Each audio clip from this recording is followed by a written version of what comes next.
জার্মানিতে as an information engineering student আমাদের লাইফের সব থেকে বড় হেডেক হলো ল্যাবস। যেহেতু আমি অ্যাপ্লাইড সায়েন্স ইউনিভার্সিটিতে পড়ি, তাই আমাদের অলমোস্ট এভরি সাবজেক্টেই ল্যাব থাকে, আর ল্যাবগুলো থাকে ম্যান্ডেটরি।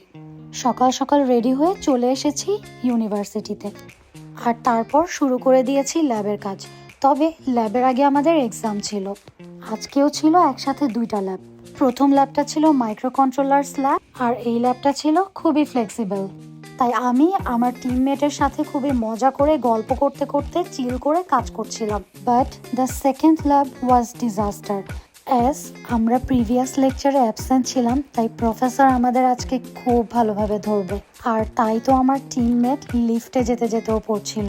তারপর ফাইনালি আমরা ল্যাবটা খুব ভালোভাবে কমপ্লিট করে স্ট্রেট বাসায় চলে এসেছি, কারণ our brain and stomach both was fully dead. যাই হোক, দেখা হবে নতুন কোনো ভিডিওতে। Till then, take care.